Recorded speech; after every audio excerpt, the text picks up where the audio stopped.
Well, hello and welcome to the J. Sterling Hughes Show, where we share the secrets and strategies of how we are building a rapidly growing law practice. And one of the concepts that I go with is when I find something super cool that has a great story to it, and I think can add a lot of value to us as we're building our firms, I want to bring those stories to you. And today, I have one of those stories with a special guest based out of Atlanta with Aaron Thomas. And I first found Aaron. I was pecking around on LinkedIn, I believe, Aaron, and I came across this concept that I had never seen before, and it fits in really nicely with where I sit philosophically and with our practice. And so that compelled me to reach out to you. We had an incredible conversation. So welcome to our show today, and I'd love to hear your story. First, folks, everyone, let me tell you a little about Aaron, because he has an incredible pedigree. You'll find he's super engaging. Aaron is a Harvard Law grad. And Aaron, I think you were a 3-time Divorce Lawyer of the Year in Atlanta. Did I get that right? 3 times? That's right. I don't know how many lawyers are in Atlanta, but this is not a small pool that you excelled in. So that, and I know you had a thriving practice with a lot of high profile clients, real interesting cases, and just an incredible background there. And you've kind of started to move away from that, as I understand, and you've gone and wrote a book on prenups. You're building your practice and your business around that, and you have a fascinating business story. So let's get started. Tell us about a little bit of the evolution, the journey, and how you got to where you're at right now. Yeah, absolutely. First, it's an honor to be here with you today. I appreciate you having me on, Jeff, and really looking forward to this conversation. I've been practicing law for over 20 years now, family law the majority of that time exclusively. And I started doing family law exclusively in 2007. And so I was there for the market downturn and the financial crisis and, a lot of heartbreak that came out of that situation, as you probably know. And it just struck me, getting into family law, how difficult of an experience it was for my clients. I know you know this very well, but a messy divorce is best avoided at pretty much all costs. I don't think that's a controversial opinion, to have. But coming into family law, my parents hadn't been divorced. They just celebrated 57 years together. Good for them. Yeah, I didn't really have any friends, or close, family at that time who had been divorced. So, all of it was really a shock to me how it turned out. I kind of thought, if you get divorced, you just, you go and they've got a system and they just divide everything up 50-50 and you go on your ways and it's, easy peasy. And nothing could be further from the truth. I saw, the average contested divorce case in Georgia lasted over a year. It was not unusual for people to spend tens of thousands of dollars. A lot of the high net worth and high profile cases, sometimes hundreds of thousands of dollars. I worked on one case where our client alone spent over $1 million on his divorce case alone. And it just struck me that a lot of the issues couples were having, a lot of the disputes they had over their finances weren't just things that cropped up in the last years of their marriage, but something was broken in their financial structure, in their financial relationship from the very beginning of their marriage. It was apparent to me that getting married and being married is probably the biggest financial decision that somebody makes in their lives. And I know we don't think about marriage as a financial decision. We think about it as a romantic decision or, kind of a life, relationship decision. And it is those things, but it is also one of the biggest financial decisions you make in your life. And when people kind of go into it willy-nilly and just wing it, especially in today's day and age, it can end up with some really messy situations that end in very messy divorces. And you've struck on an angle that what really piqued my interest when I saw what you were doing in LinkedIn was that you're trying to keep marriages together with the right structure in a prenup. So it sounds like it goes well beyond just the financial component. We can all measure that, right? That's what the cost of divorce is measured at, but the emotional and the family relationship part of it is equally and more destructive and more catastrophic. It's so hard to measure that. And it sounds like you're focused on pieces of your businesses on that part of it as well. Yeah, absolutely. So, when I got into prenuptial agreements, I kind of knew after doing family law for a number of years that if I ever got married, that I was going to have a prenuptial agreement. I was not going to put myself in this situation where I saw a lot of my clients. But I tried to go a step further than that. My wife, who is also a lawyer, she had been married prior to me as well, and so she'd kind of seen some of the pitfalls that people fall into. And so when we got married, we sat down and I kind of thought through, if I were to write a prenuptial agreement that not only avoided a messy divorce, but also promoted our own marriage, gave me and my wife the best chance of lasting, what would that prenup look like? And so I tried to kind of reverse engineer my way out of all of the things that I saw break down hundreds and now probably over 1,000 divorces and 1,000 marriages over the course of my career. If I were to try to avoid each of those things, what would it look like? And so, for example, spending during the marriage. People often argue about, he's spending too much or she's spending too much, or, they're spending on the wrong things, or they don't communicate about their spending. And so we put a rule in our prenup that said, if either of us is going to spend more than $500 from the joint account, we've got to discuss it first.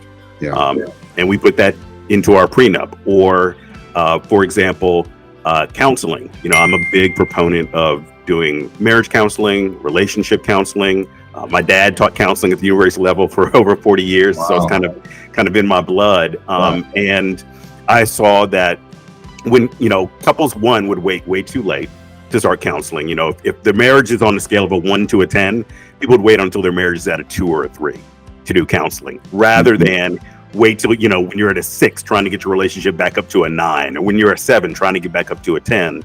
And when one spouse wants to do counseling, the other spouse wasn't interested. And then that second spouse would come around and say, yeah, let's do some counseling. The first spouse had given up on the relationship. And so my wife and I made a rule that if either of us wants to go to counseling, we have the right to go to counseling. It's written into our agreement that either one of us can trigger this provision, and we're required to go to 3 counseling sessions, and we can trigger that once per year.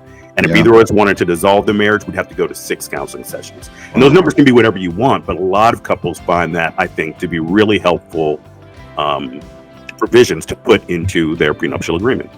I love that. And so many people look at that cost of counseling and say, I don't want to spend $250 an hour to go talk to a counselor, but do the math on it. That's a pittance to what you're going to pay to divide up your entire estate, pay lawyers and the whole deal. So not to mention the whole unmeasurable part of it with the relationship breaking down and all the pain that brings. So I love that, getting on that early. Yeah, absolutely. You're exactly right. What would people pay to go back and avoid that heartbreak and the impact on, household income goes from supporting one house to supporting 2 households. Just the financial part of it alone, it is certainly worth the cost of a counselor, not to mention the impact on children, the impact on your life, the emotional impact, a year going through a divorce, what kind of impact does that have on your career and everything else? So, my wife, I'm married 22 years, and it seems like every 3 to 4 years we're in counseling again. And we have a great marriage, love each other, and God has really blessed us. But man, I had so many of those times over the years I've just groused about spending the money. And every time I did it and we got back into a good place, it was like, oh, that's totally worth it. And it benefits everyone in our marriage. So, yeah. So you talked to your wife about it. And was it a hard conversation initially when you brought it up to her about, hey, let's do a prenup? Or were you both kind of on the same page already? Luckily for us, we were on the same page. When my wife and I met, she was 2 years off of her divorce. We met I thought that I was doing a friend for a law school classmate by taking out this lawyer who had just moved to Atlanta and, telling her about, the legal scene down here. And so in that first conversation, neither of us were trying to impress each other. And I told her kind of my view at the time. I'd kind of soured on marriage. I'd been doing divorce for probably 4 years at that point, and my advice at that time was don't ever get married because people have no idea what they're signing up for. But as your first marriage? Yes. Okay. My first, and I was scared off of it from what I saw in my day-to-day work. But over time, we grew closer. We started talking about having a family of our own. We started coming around to the idea of marriage, and we said, how can we do it correctly? Certainly we, as lawyers, I think saw the benefit of having a prenup in place so that we would never end up in a courtroom. I kind of joke that if my divorce ever hit a courtroom, it would be like trying my divorce in front of my coworkers because of how often I see the judges and the other lawyers and everyone else there in the courtroom. That's just what you want too. Everyone that you work with to know all your business. That's a great feeling. Yeah. That was certainly a significant incentive for us to get a prenup, but further make our marriage work. Yeah. And so anything that would contribute to that, and basically, you'll hear about this in the book that I wrote, but I think that the same principles that make for a good marriage are the same things that make for a prenup. And there's 3 principles that I've identified. There's transparency, there's communication, and there's fairness. So transparency for a prenup to be enforceable in, as far as I know, all 50 states, both spouses have to disclose all of their assets and debts to each other at the very beginning. And typically we ensure that requirement has been done by literally attaching a schedule or a net worth statement to the agreement that lists out each spouse's assets and debts, sometimes their incomes as well. Sometimes couples will trade their last 3 tax returns.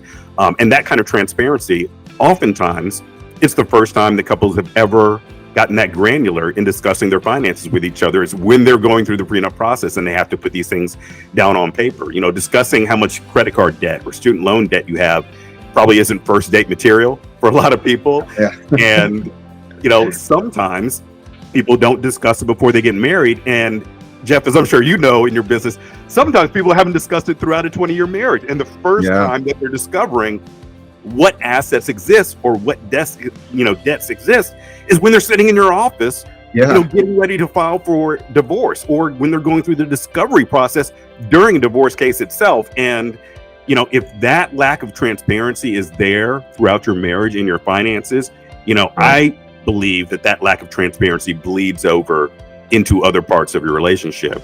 And same thing, if you have transparency about the finances, that kind of transparency is going to bleed over into other parts of your relationship as well. Yeah. I'm astounded, Aaron, whenever I've met with clients and married 20 years and they don't know what their spouse even makes in some cases. I mean, if you don't share that with each other, what other things are you hiding or not disclosing in your relationship? So it's no wonder that a lot of that trust is broken down because they don't even trust each other to know the finances around what their incomes are. So interesting. Right. You mentioned 3 things. The one that caught my attention, so the first one was transparency. The second one was communication, right? So I'd love to hear how you kind of codify that. But the one that really sticks out to me is how do you deal with fairness? Because I think that's intriguing and how you can codify that and put that into an agreement that spouses can live by in the future. So how do you do that? Yeah. And they're related. So I'll hit on communication first. So, one thing that I noticed is that couples have a hard time, not just couples, everybody has a hard time communicating about money. It's taboo in our society. It's rude to talk about your income. It's rude to ask other people about their personal finances. And so it's something that is, often avoided in conversation, even between married couples. And so we have a rule in my household that we call it the shareholders meeting, where once a year, ours is December 1st, we have a rule, we sit down and we discuss kind of the state of the union, the state of the household finances. Okay. And we lay out, what was our income, what were our debts, what were the big expenditures from this past year, were there any surprises, was there anything that we didn't see coming, do our expenditures match our values, right? Really? Okay. And so how much prep time do you have to put into that meeting to make it go right? Well, one of the other principles I talk about in the book is appointing a CFO of the relationship. Okay. And so, the person who does spreadsheets for fun, Okay. and so that person kind of, prepares, documents, and, in my household, I'm the CFO, and I'll kind of tabulate, where did our spending go? How much did we spend on food, groceries versus eating out? How much went to household expenses and our kids' expenses and that kind of thing. And then you can step back and look at it and say, did we spend too much in one category? Did we spend too little in one category? So, we have kind of a rule in our household. It's not a hard and fast rule, but we decided that 5% of our household income is going to go into a travel fund, because that's one of our values. We like to travel. We like to go, see the world. And rather than, say, oh, we've been meaning to take a trip, the money's never there, we decided to set it aside ahead of time, so that whenever we want to take a trip, the money is already allocated. It's already set aside for something we want to do. For some people, that's a baby fund. For some people, it's a house fund. But kind of deciding, and so there's to answer your question, there's a lot of work that goes on throughout the year, so that enough communication is there that, we're not sitting down just once a year and trading these numbers. But I think a lot of couples find it helpful to put it in their agreement. So at a bare minimum, they have at least an annual meeting where they sit down and discuss, kind of their spending. The spending from an account is another thing I think that encourages communication. So, we do have it in our prenup that we've got to discuss anything over $500 that comes out of a joint account. In practice, we probably discuss anything that comes over $200, because we've practiced this. It's become embedded in our relationship to talk about the finance. So if one of us is at the store, hey, I'm about to spend some money on this, and sometimes I get the response of, oh, so you have to check in with your wife. You gotta, the cracking of the whip, sound, but it's not that. To me, it's a sign of mutual respect. Right. It's not about permission.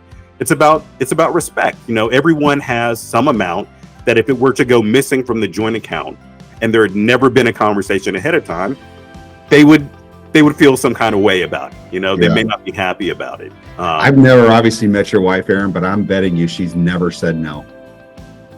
And that's exactly what it is. It's the whole point of you saying you're special to me, and I'm going to tell you what I'm doing beforehand, because I get into trouble in my marriage by not sharing beforehand. My wife is never going to say no to me on something like that. But if I don't tell her in advance, she puts up the whole let's duke it out because I didn't know about such and such, but in advance. So she wants to be cherished and respected, to be told. So that's interesting. That's great. So how do you tie that into the fairness piece of it? Okay. Keep going. I have another one. No. And that's a great question. So, one thing, kind of where it came from is, in my view, couples are much more, having done a lot of divorces and having done a lot of prenups, in my view, couples are much more willing to be, quote unquote, fair at the beginning of the relationship, when they love each other, when they have respect for each other, when communication is high, when respect is high, rather than when a lot of those attributes of the relationship have eroded over the course of many years. Couples it is an individual question, right? What you consider fair in your relationship might not be what I consider fair in my relationship.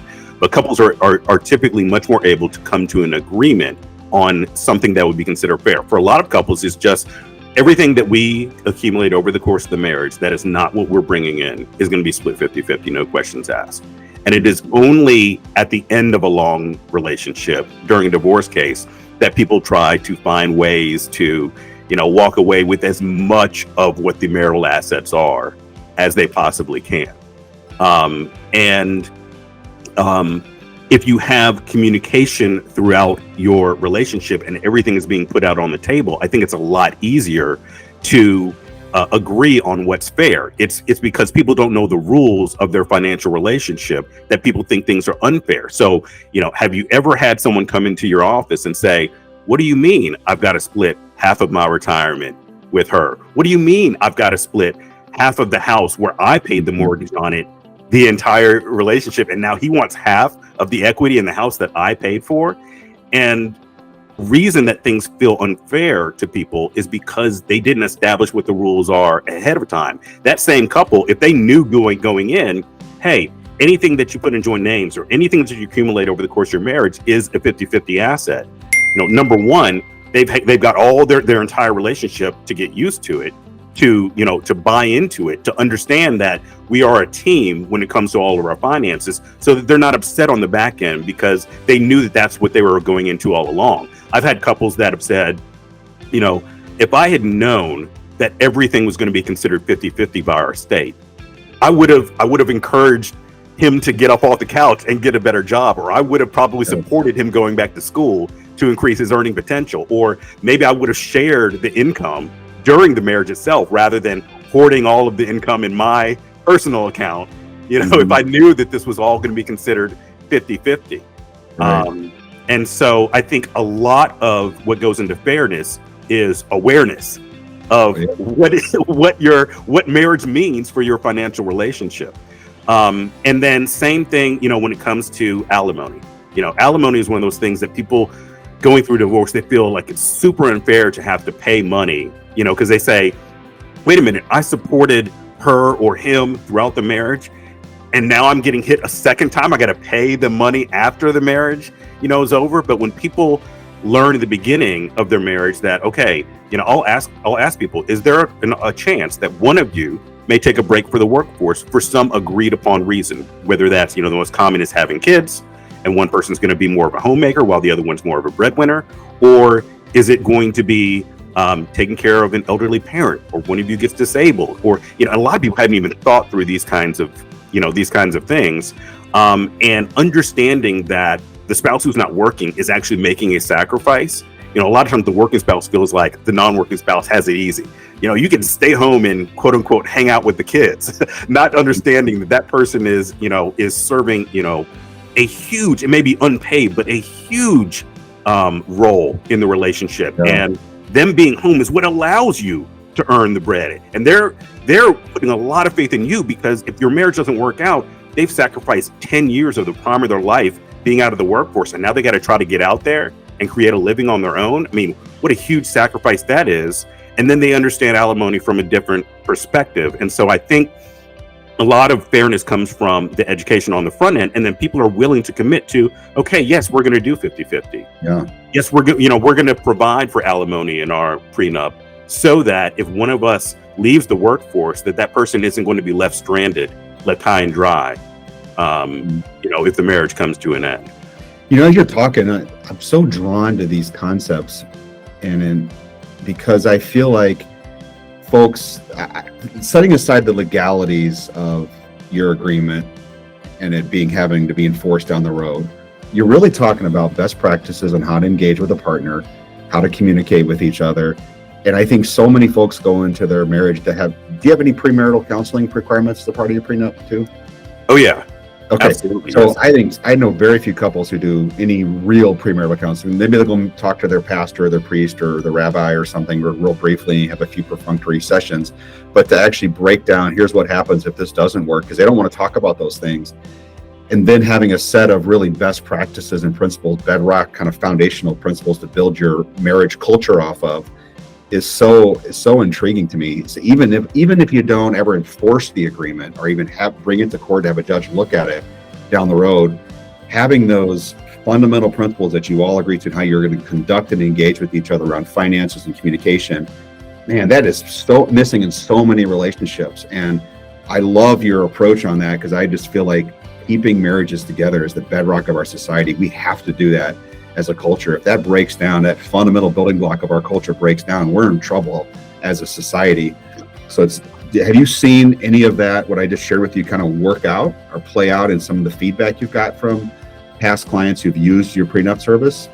Yeah, we're getting fantastic feedback from clients who are saying that, some people find us and say, I was just looking for a prenup to protect my premarital assets. I didn't know that we were going to discuss, counseling and, ongoing transparency provisions. I think that a lot of couples have seen a benefit in, what some people might point at and say, well, are you really going to, drag your spouse to court if they don't show up for counseling? Are you really going to drag your spouse, if they don't share all their finances? But I think that marriage is this very interesting relationship because it definitely has a legal component to it, but it is not strictly, a legal relationship.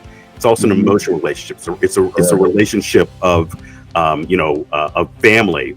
And so, enforcement is certainly one aspect of it, but I think that awareness and commitment are the other aspects of, that warrant putting something in an agreement that you might not necessarily drag your spouse to court over, right? Knowing that mutual accountability on the front end, you're submitting to each other. I'm going to be accountable to you to conduct in this fashion, and that's incredible.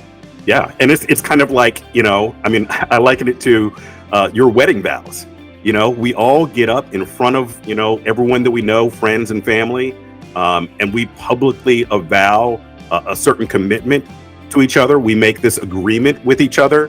What you say in your wedding vows may not be legally enforceable, but people still find value in committing to it because it makes them aware of, I'm saying this publicly in front of everyone that I know, that this is what I stand for. This is what I'm committing to. And I think there is real value in setting a lot of these things in stone at the beginning of your relationship. We're in writing at the beginning of your relationship. We're going to go to counseling whenever one of us needs it. We are going to be transparent about our finances and our spending throughout the marriage. We're going to sit down regularly. We're going to talk about our finances, even if it's a little uncomfortable. We're going to commit to doing that for the good of our relationship. And we get a lot of good feedback about, people saying that this has been beneficial for the relationships. Oh, that's awesome. And I've got to ask, I'm imagining having this conversation with my wife. How do you deal with like intimacy, sex, romance, all of those things that really, tie people together in that marriage relationship? Do you have any part of your agreement that touches on those topics? We don't. I think what we try to do is set people up to have those conversations by including the provisions for counseling.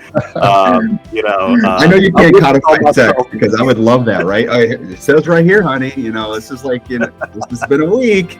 You gotta go, because then she's going to say, well, you haven't done anything nice for me in 2 weeks. So how can you expect, you know where I'm going with that. Right. Yeah. I mean, I think that, and people ask us about putting those provisions in their agreement, not only are those things going to not likely be enforceable, I don't know that that's the place to put them, but we figure if we provide the framework for couples to be able to go to counseling, to be able to, communicate. And it is my personal belief that exercising the muscle of communication is something else that bleeds out into other areas of your relationship. And if that's become your practice, if you have a habit of talking about things that might be uncomfortable, but knowing that at the end of the day, it's going to benefit your relationship, like you going to counseling, me and my wife going to counseling, we may dread it a little bit going in, but after we go to a few sessions, we're always like, I'm glad that we did that. That was helpful. I love that. I mean, I have found that communication and transparency leads to vulnerability, which leads to intimacy. So you're totally right on whenever you say you create the environment, nurture that, to have those conversations. That's so dead on true. So awesome. So if I can backtrack a little bit, I'd love to hear a little bit more how you got to prenup.com. How you got that. That's first amazing domain name, by the way. So well done on, I don't know how you pulled that together, but that certainly, I'm sure wasn't cheap. It took you a while to get. But how did you make the transition from this thriving divorce practice? Now you're moving into something that's really much, much different in your mission, I guess. Yeah, absolutely. So, I started toying around with the idea of specializing in prenuptial agreements probably back in 2015 when I was drafting, the prenup for my wife and I. It was not a business idea to begin with. It literally came out of, after I put these kinds of provisions in our own prenup, I was telling family and friends about it, and people started saying, you've got to tell other people about this. Nobody knows that this exists. And everyone kind of on some level recognizes that financial relationships or dysfunction in financial relationships breaks down marriages all the time. It's one of the top things that couples argue about. And so originally we started with, the first website was called wenuptial.com, which you can probably guess, now having spoken to me and gotten the philosophy behind it, you can see where I was going with it. There. I still like the idea. It was, it was cute and clever, but just a little bit too cute and clever by half. When you say we, I'm thinking really, really small nuptials. They're wee small nuptials. They're not big ones. No one's there. It's not solemn. Just one of the problems with that. And no one can spell, nuptial to begin with. Everyone thinks it ends with UAL instead of IAL. So, wenuptial.com, prenuptial.com. No one's ever going to arrive at your website because most people spell it wrong. But also, I think that it was just kind of unclear. And so the second iteration was GeorgiaPrenups.com. We got that in 2020. And that was great. Nobody asked what it was that we did or where we did it. It was very clear what we did. And I wanted to really have the ability to niche down into this and make it something that was available for people beyond the state of Georgia. And so you are correct. It took a good amount of negotiation and a good amount of money for us to acquire the domain name Prenups.com. But it was well worth it. We got it in 2021 and been building it out, as well as bringing on lawyers into the firm from across the country who are family law attorneys, experienced family law attorneys in their respective jurisdictions, so that people who hear about us from other places can bring us on. So we are rapidly expanding, into many other states, and hope to be able to offer this to anyone in the U.S. who wants it. Wow. So I don't want to let that slip by us here. So your vision is to create a nationwide network working with other lawyers in other states that are licensed in those states that can partner up with you to deliver these agreements, these prenup agreements to folks getting married. That's exactly right. That's exactly right. So you're looking for partners in other states that are interested and have an affinity toward the mission of what you're trying to do, right? Exactly. If you feel like, what you're hearing, if you're an attorney, you feel, a family law attorney with some experience, and you feel like you're aligned with the philosophy of how we look at, prenuptial agreements, what they should do for couples. If you go to our website, it says the prenup that helps you stay married. Then we'd love to hear from you, because we're looking for attorneys like you. And they don't have to leave their practice. They can do this alongside their current practice, right? Exactly. Okay. Yeah, this is something that that people can do in addition to their practice. We're not putting any restrictions on the attorneys in terms of what they can do. We want this to be an addition to what people already have going on. Yeah. And you've written a book that's coming out soon. I have. It is called The Prenup Prescription: Meet the Premarital Contract Designed to Save Your Marriage. It comes out October 17th. And will be available for purchase on that day on Amazon, Apple Books, all the different platforms. Okay. As both the ebook and paperback, hardback, you can have a copy sent to your house. So, yes. I know that there are dozens of divorce books, maybe hundreds in Amazon. I would bet you that this is the only one on the prenup prescription and keeping your marriage together through a prenup agreement. There's not another book like this out there. Yeah. Wow. You found an amazing, important niche to focus on. Thank you. Yeah. I'm really hoping that this book can be helpful, not just to couples who are engaged and getting ready to get married, or are seeking a prenup or a postnup right now, but for couples who have been together 10, 20, 30 years, any couple who can see a benefit to improving their financial relationship with their spouse. I hope you can get a whole lot from this book. Yeah, so that was one of the ideas that we talked about in our pre-call, was folks who are maybe having struggles in their marriage and want to stay married. This could be a tool to help them promote that staying together. That's exactly right. That's exactly right. So, for one, we also do post-nups wherever they're allowed. I think Iowa is the only of the 50 states that doesn't currently have post-nups authorized under their state laws. I think they'll probably get on board at some point. But also, in terms of people improving their relationships, a lot of people don't feel that pain before they've gotten married. It's only after they've been married that they really understand how important it is to be on the same page with your spouse when it comes to the finances. And we've had a number of couples come to us who say, look, we've been living like we're two completely separate financial entities and didn't realize until we heard a podcast or we talked to a friend or we knew somebody, going through a divorce that, the way that we were living is misaligned with the way the law looks at our finances, and we need to get some things in order. We need to set some rules. We need to figure out what falls into my bucket, your bucket, and the ours bucket. And so we have a lot of people, and then we have some people who are on the verge of divorce, and they say, look, we want to give it another try, but we need to put some things in place. We need to have some guidelines. We need to have some guardrails to help us operate and maybe take some of these financial arguments off the table, or at least reduce them, so that we can focus and do the work on repairing our relationship in other areas. Wow. So how would someone get a hold of you? I know you're on LinkedIn. I mentioned that, but how else could they get a hold of you if they want to reach out to you?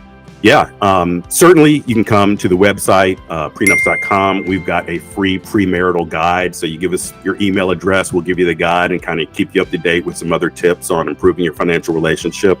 And you can also follow us on social media. We're on Instagram, TikTok, YouTube. We're at Prenup Guy on all the different social media platforms. Okay, the Prenup Guy. Okay. I love it. This has been really fun, Aaron. So thanks for carving out some time and sharing your story. I'm just cheering for you. I'm cheering for your practice, cheering for your concept that just take hold and change marriages and keep folks together. I'd love to see that. Yeah. Thanks so much for having me on, Jeff. It's been an absolute blast. And hope to see you again soon. Cool. Thank you.